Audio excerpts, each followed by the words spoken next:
Welcome to Overtime. I'm Rick Bozich. Eric, it's National Debunk Day. You see anything on Twitter you'd like to debunk? Rick, I think I'd like to debunk everything on Twitter, except, your account and mine. Welcome to Overtime with Bozich and Crawford. Welcome to Overtime. Rick Bozich is here, Eric Crawford, and here is not where we usually are. It's the start of the postseason, and already we're kind of under the weather, so we're going to steer clear of each other for a little bit as we get into this. But there's a lot to talk about. We did not want to skip today because there's a lot of big news to discuss on the basketball horizon, and we're pretty much all basketball wall to wall now for a while, as we should be this time of year. So let's not waste any time and get straight to the topic at hand. University of Louisville basketball coach Kenny Payne has coached what we think was his last game in the KFC Yum Center, a 6-point loss on Saturday to Boston College. We believe he met briefly with athletics director Josh Hurd after the game. We don't know what that discussion was.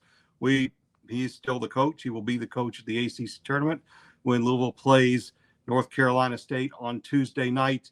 But as best we know, Rick, what does the future look like? Well, as best we know, this is this is his last week as the U of L coach. I think anybody would be shocked if he comes back.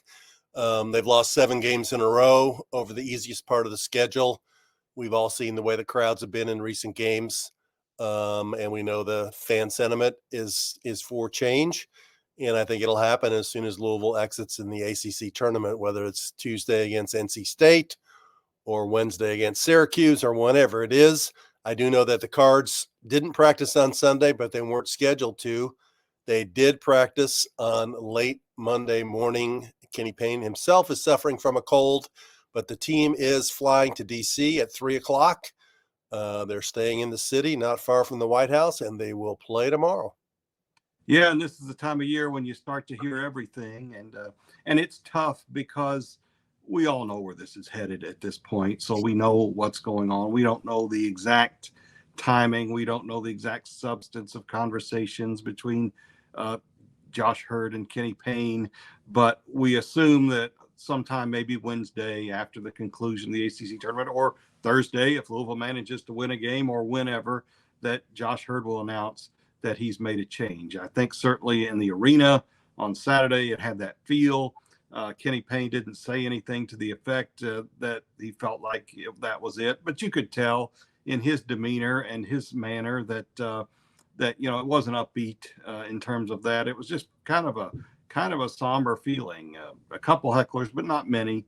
For senior day, it was a good day for Zan Payne in the game, but probably not a happy day for the family as the program continues to kind of grapple with losing that 7 losses in a row.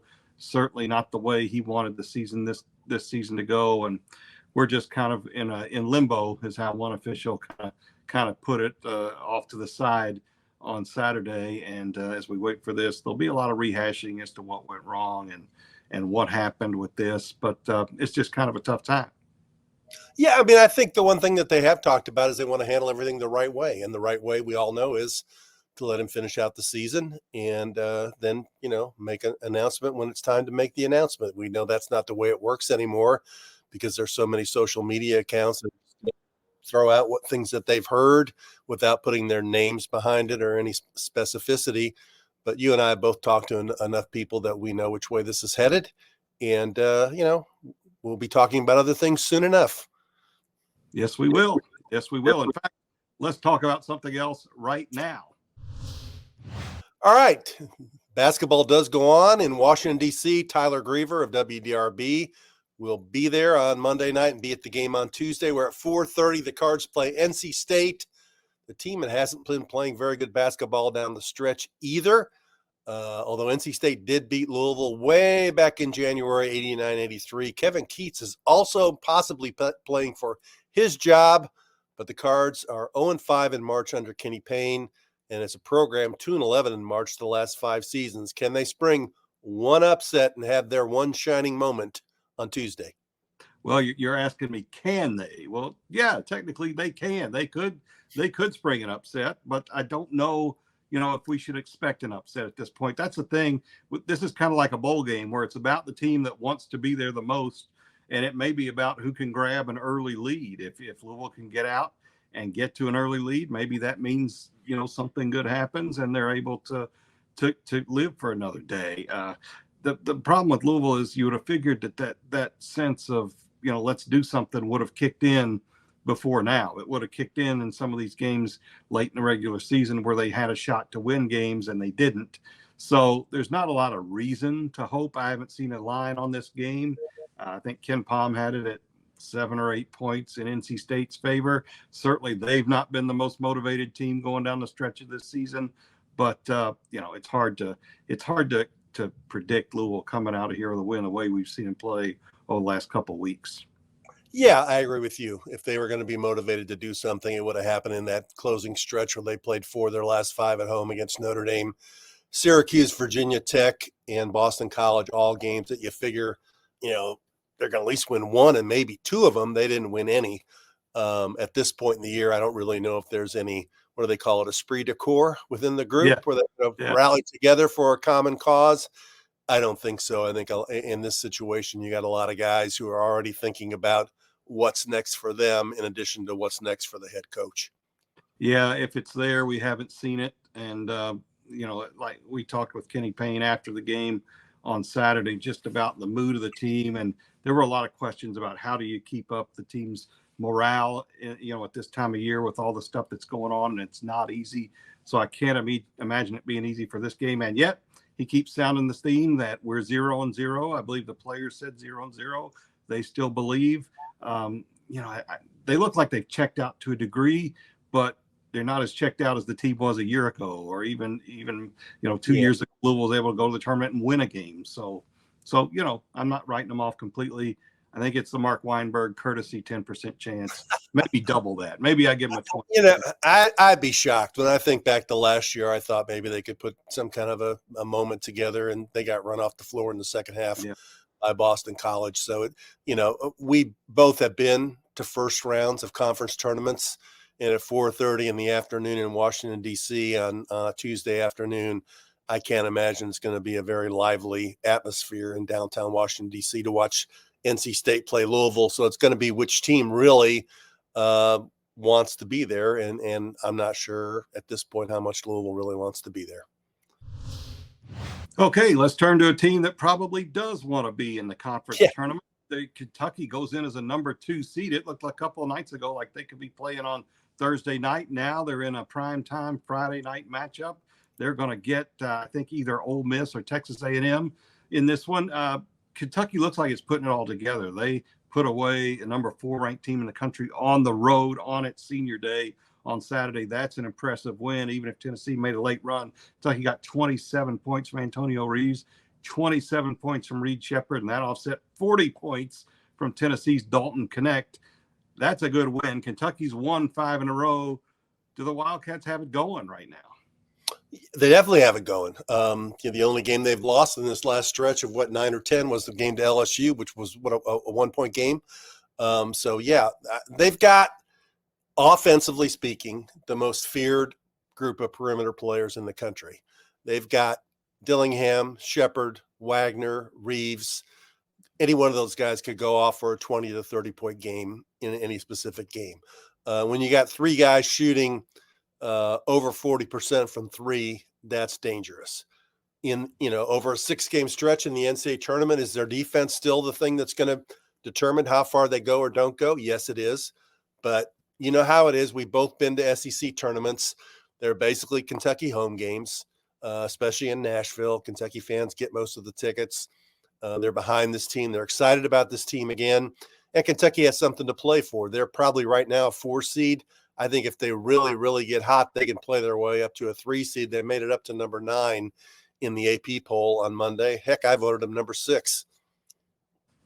Yeah, I think, this is an SEC tournament that Kentucky fans were planning on having a big tournament even before they struggled during the SEC season. This was going to be a big Kentucky crowd all the way because this was a highly anticipated team in a big season. And I know Tennessee fans will be in Nashville probably, enforced too. It's going to be a really good tournament because that, Alabama's been really good.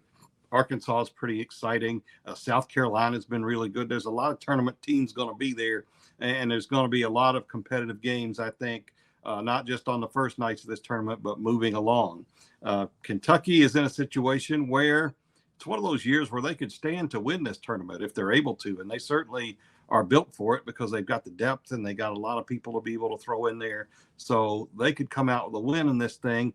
I don't know how high they can climb from a seed standpoint, but they've beaten a lot of ranked teams here down the stretch, and they've got a decent record against ranked teams, and they've got a big win against North Carolina back early in the season. All that should bode well for them. So this is an important tournament for Kentucky, I would say. Yeah, I agree. And they got a bunch of young guys who've not played in the tournament before, and hopefully they'll embrace the opportunity. And they when they walk into is it still called the Bridgestone Arena? I'm not sure. I believe that's it in Nashville. Yes. Yeah, they'll be their eyes will pop out at how many UK fans are there. Yes, they will. Let's take a little break here, get ourselves reorganized. We'll come back, talk Indiana, talk Louisville women, get into some more basketball talk as we go forward on Overtime. Stay with us.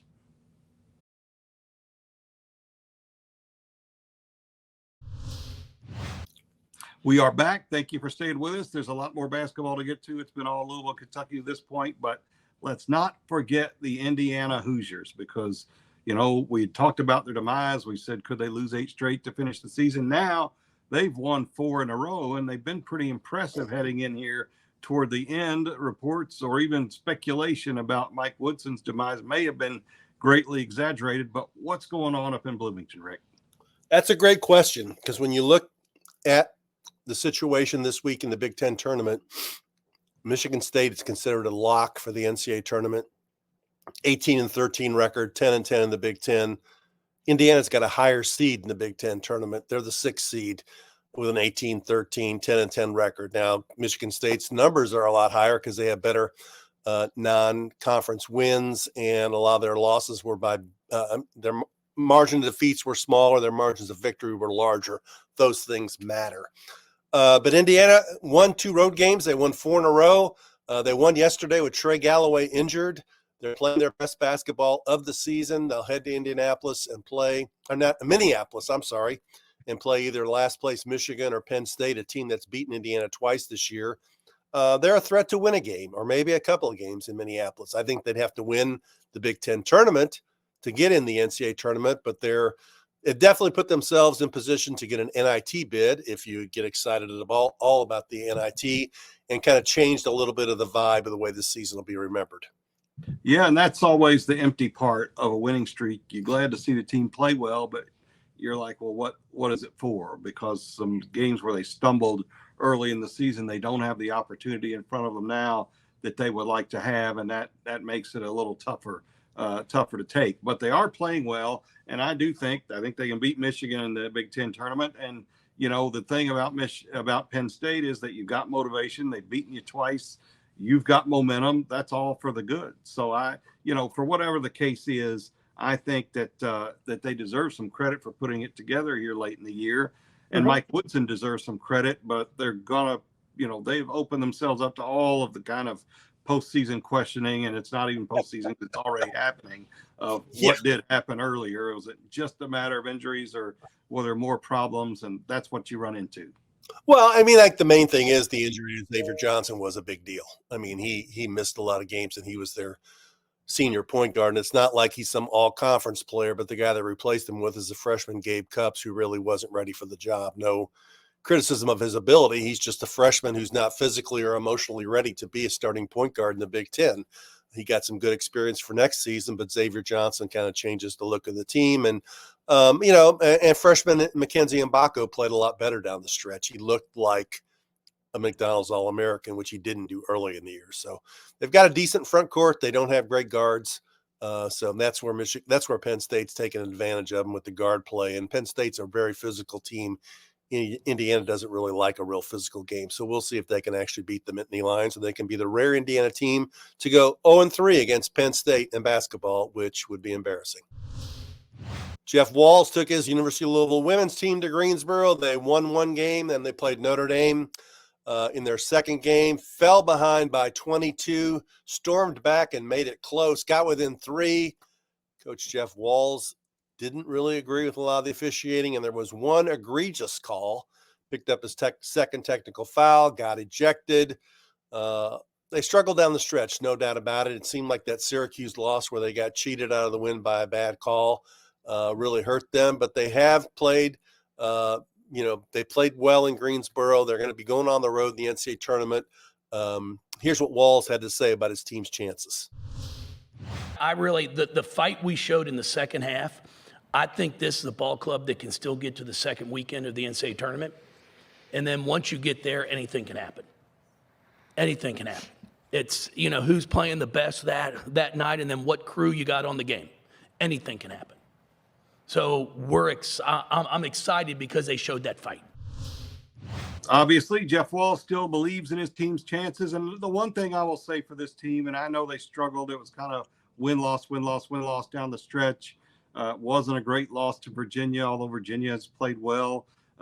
Wasn't a great loss at Syracuse, even though there was a bad call that you can point to that was a problem in that one. But that 2 of those losses here at the end were to Notre Dame, and Notre Dame is playing about as well as anybody in the country. And that shows that they're able to compete against a team playing at a very high level. They just fell too far behind, in the second game, and they had a big lead that they lost in the first game. So there is some hope for this team. He says he believes they can make a run, and I tend not to doubt Jeff Walls. The women's tournament is just so weird because even if you get through those first 2 rounds on the road, and that's going to be tough for Louisville. The regionals are on one coast or the other. If you're in the middle of the country, you got no shot at getting to those games very well. Portland and Albany. Whew. Yeah. Woo-hoo. Can't you at least make it like San Diego and Miami? Yeah, something. It's not a good setup, and No. It's set up.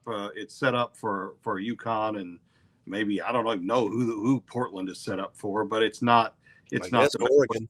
Yeah, it's not the best way to do things at this point. It's an expensive way to have fans do it at the end, and we'll see. It's tough because the women's game is picking up so much momentum right now. Yeah, I mean, in a lot of ways, I talked to people that are enjoying the women's game more than the men's games this year, especially locally.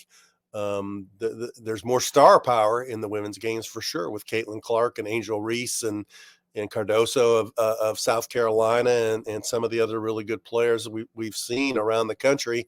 The players stay around more than 1 year. You get to know them, you get to watch them. Dawn Staley, Gino Auriemma. A lot of these Kim Mulkey they show more personality than you see the personality in the men's game. It's got a lot of, and we saw the numbers of Caitlin Clark. Didn't they draw almost 4 million viewers for one game? And that's pretty impressive. I'm not sure how many men's games this year have drawn much bigger audiences than that. All right, let's stay with women's basketball here. I don't like the topic so much, but women's basketball officiating is under more of a microscope than it's ever been, just because of what you were just talking about, Rick. The exposure is higher than it's ever been.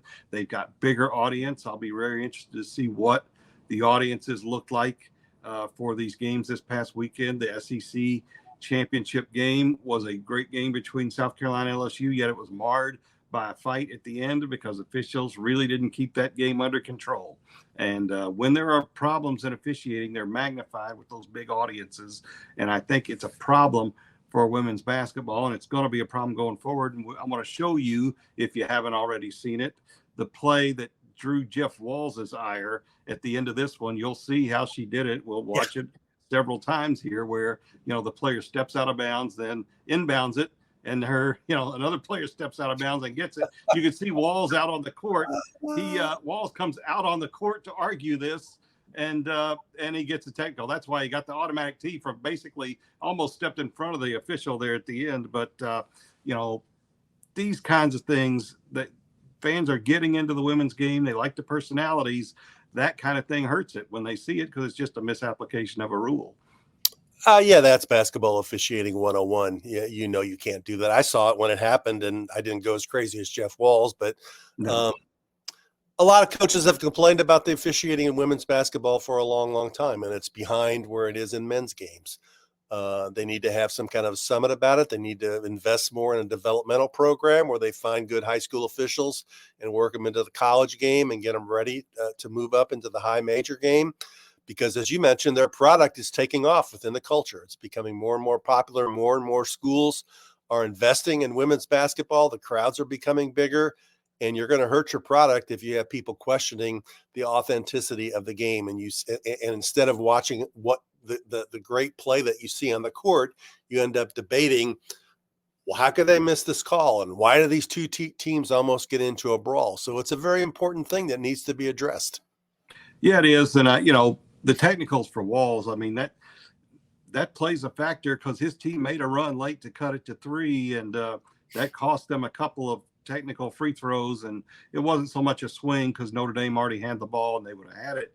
But it was a factor there at the end, and Walls picked up another technical late on what he thought should have been a foul call. It wasn't. That was kind of a 50-50, but I think that stemmed from earlier frustration. But it's not been a good year for Louisville women's basketball and encounters with the officials. Do you worry, though, that he's developing a reputation that the first time anything happens that A, Louisville's not going to get the call, or B, he's going to get a quick trigger on a tee?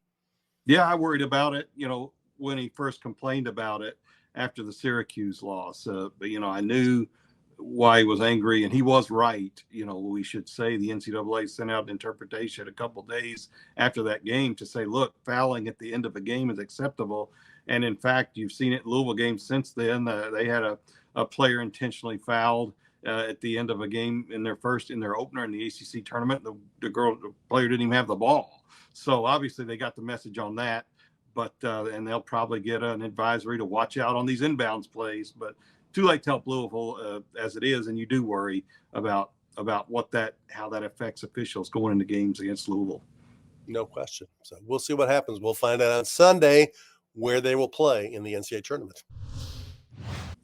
Well, it's time to go over what we missed, and there's a good bit that we probably missed in this one. But let's do just a little courtesy discussion. Louisville still has a basketball coach, but all of the talk is about who they might get next. We've got our own list that we're looking at. It gets longer and shorter by the day. What's the latest on that you would say? You and I have talked. I think we had 11 people on the list. I don't know if you added a few more after we worked on it. I'd say, the ones that we're going to name are the same ones that everybody has, which is Scott Drew, Mick Cronin, Dusty May, I don't know, maybe Jerome Tang, a few other ones. I'm not sure it's going to – I wouldn't put Nate Oates on there, but people are going to talk about him. Who am I overlooking? Yeah, those 4, and really Tang I'm not even sure of, but Oates, Cronin, and of course Scott Drew are the ones that I think feel the most serious. If it gets beyond them, then we could have an even wider, expansive list. And I would say there's probably a lot of people maybe by this point that have had contact. Who's a serious candidate may be a different story.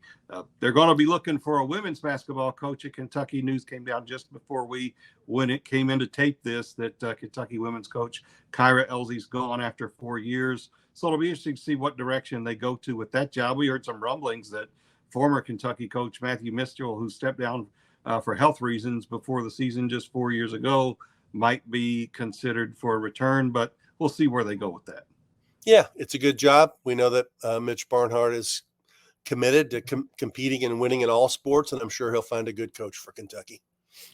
Yeah, we need to mention, you mentioned it earlier, our man Tyler Griever is headed to Washington, D.C. tonight. He will be there when Louisville plays NC State in the ACC tournament tomorrow. You'll want to watch for his coverage. We'll obviously be listening close for Louisville players. We get an open locker room, I think, for the first time this season, and that's a valuable thing. And we'll see what players have to say after that loss. And then, of course, the SEC tournament is closer to home in Nashville Friday night. Events allowing, we don't really know what else is going to go on with Louisville basketball here in town in the meantime, but I could be down there for Kentucky's game Friday night against either Ole Miss or Texas A&M, and we play that by ear as we work up to Selection Sunday, where we'll have a whole lot of coverage. No doubt about it. We'll see where Indiana goes. Their IU women lost, blew a big lead against Michigan. Mackenzie Holmes isn't healthy. Sure, she's going to be healthy by the time the NCAA tournament starts next week, and if she's not, it'll be problematic for the Hoosiers. They're 14 in the AP poll. If they're seeded 14, they will play at home, which might help them a little bit. Yeah, a lot of injuries around women's basketball right now. Some key injuries for teams, and that's going to play a big part in who goes far over the next few weeks and who may have trouble. But we have come to the end. This is our end of the show tradition where we take our parting shots, and I generally defer to you, Mr. Bozich, and let you have the stage. I'm ready. Well, you know what? Mike Woodson showed up at IU Senior Day on Sunday and addressed the crowd before he let the seniors talk. And as he did earlier in the week in the press conference, Mike Woodson says that Mike Woodson only wants real Indiana fans to stay behind the team, that real Indiana fans don't do some of the things which fans have done this year, which is criticize the performance of the team, and that Mike Woodson doesn't talk about recruiting, and that Mike Woodson is going to be the coach at Indiana. He's not going anywhere. And what I would say with this is Rick Bozich says that Mike Woodson missed an opportunity to handle that a lot better by saying, when I came here, I said my goal was to win national championships and Big Ten championships, and I haven't done that yet. And this has been a disappointing year. I'm as frustrated as all you fans in this building who packed this building on the last game of the year are, and next year's going to be better. I understand what your concerns are. I feel them. I respect them, and it's going to get better. I have a hard time seeing how this guy coached the New York Knicks. He's so sensitive to any criticism. When you have a recruiting class that now includes 0 players, when you have a team that is in no discussion at all of the NCAA tournament, people are going to question what you're doing. So learn to handle it a little bit better, and maybe it won't be so harsh next time around. Mike Woodson. Yeah, that's kind of the third rail for a coach. You can criticize your predecessor and you can criticize your players, but you really don't want to criticize fans because they didn't get probably what they signed up for this year. Kenny Payne hasn't gone that route at Louisville. No. They've not. That's one thing he's done. They have made reference to real fans and all of that. But what I'm going to talk about in my parting shot are some real fans, because we saw a Louisville game, the final regular season game at the KFC Yum Center on Friday. There were probably 4,000 people there, maybe more. We'll see what the official count winds up being. But those fans, all but a handful, probably are as real as it gets. And if you're still there supporting the team after the way they've struggled, and that they tried to cheer, tried to lift the team up, did everything they could do. They weren't in the end successful, but I have a lot of admiration for those fans who've been coming. I know Rick has said they should be rewarded somehow in the season ticket mix for next year. They should take names of people who've been at all these games. We see them from game to game. We start to recognize them there in the lower bowl. I'm impressed with those people, and frankly impressed with Louisville fans. That crowd would have been a great crowd for about half of college basketball in any normal season. Here, Louisville's having one of its worst seasons in its history, probably from the win-loss total, and they're still putting fans in there. It's never easy to cover the ends of these things. There was a sadness to it because there were a lot of high hopes for Kenny Payne for a lot of people. But the Louisville fan base has a strong core and that strong remnant that remained with them all season, and I remain impressed with all those folks. I agree. Here. I mean, I had some fans that I walked in the building with on Saturday that tell me they did get a $100 gift certificate from the athletic department for Parlor Pizza. So there have been some fans who have been rewarded. So I think the athletic department does get it. But I think that any fan that came to every game this year should have better seats next year without having to give a better donation. We know there's going to be a bunch of people that jump back on the bandwagon when they start winning again. But and the thing that you'll back me up on this, even in that game Saturday, which was totally meaningless, in the second half when they made a slight run, just give the fans this much reason to be excited, and people got up in the building like they were trying to win a national championship. I mean, those are real fans. Those are real fans. Yeah, impressive, and give them better seats and give them better results, and I think everybody will be a lot happier. We are finishing this edition. Hopefully we're healthy enough to be back in the office and back in our regular studio on Thursday. But thank you guys for staying with us, and we'll be back with more overtime.